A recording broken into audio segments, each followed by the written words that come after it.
கிறிஸ்துவுக்குள் பிரியமுள்ள சகோதர சகோதரிகளே, பலந்தரும் தேவன் எபிசோட் 1752 கர்த்தரை துதிக்கிறேன், மகிமைப்படுத்துகிறேன்.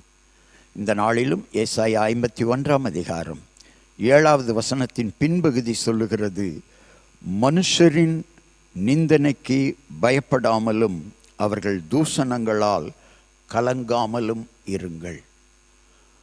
மனுஷர்கள் உங்களுக்கு நிந்தனை செய்கிறார்களா, கொடுமை செய்கிறார்களா, தூஷிக்கிறார்களா, பயப்படாமலும் கலங்காமலும் இருங்கள். அதற்கு முந்தின பகுதி சொல்லுகிறது, எனக்கு செவி கொடுங்கள் என்று கர்த்தர் சொல்லுகிறார்.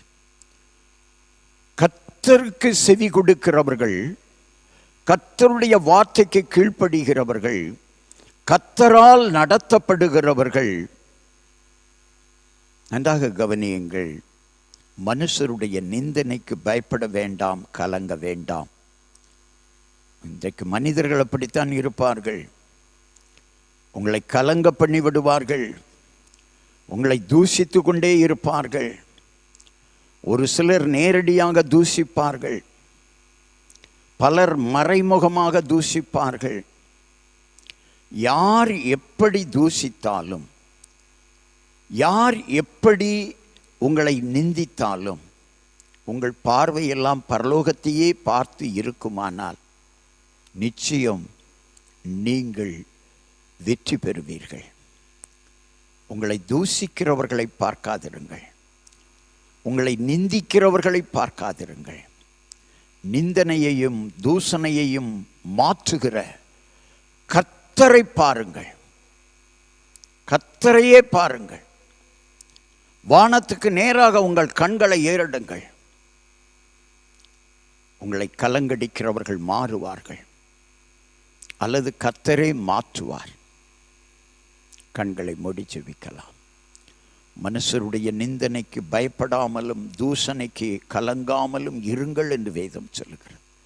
உங்களை தூஷிக்கிறவர்களுக்கு, உங்களை கலங்கடிக்கிறவர்களுக்கு, நிந்திக்கிறவர்களுக்கு நீங்கள் பயப்பட வேண்டாம். உங்கள் கண்கள் பரலோகத்தை பார்க்கட்டும். தேவன் என் பிள்ளைகள் என்னை பார்ப்பார்களா என்று சொல்லி ஆவலாய் காத்து கொண்டிருக்கிறார். உங்கள் கண்கள் பரலோகத்தையே பார்க்கட்டும். மனுஷ நிந்தனைகள் மாறும், மனுஷ தூஷணைகள் மாறும். பரலோகத்தின் தேவன் வார்த்தைகளாலே உங்களை ஆறுதல் படுத்துவார். மனித வார்த்தைகள் உங்களை காயப்படுத்தும். தேவனுடைய வார்த்தை உன்னை ஹல்லேலூயா தேற்றும் மகளே.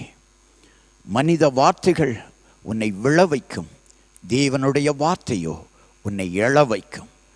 மனுஷருடைய வார்த்தைகள் உனக்கு கண்ணீரை கொண்டு வரும், தேவனுடைய வார்த்தையோ உனக்கு களிப்பை, மகிழ்ச்சியை கொண்டு வரும். ஹல்லேலூயா. மனித நிந்தனைகளுக்கு, மனித தூஷணைகளுக்கு பயப்பட வேண்டாம். கர்த்தரோ உனக்கு ஆதரவாய் இருப்பார். உன்னை தேடிதான் இந்த வார்த்தை. உனக்கு கர்த்தர் ஆதரவாய் இருப்பார். போதும், பயப்படாதே. இயேசுவின் நாமத்தில் ஜெபிக்கிறேன் பிதாவே, ஆமென்.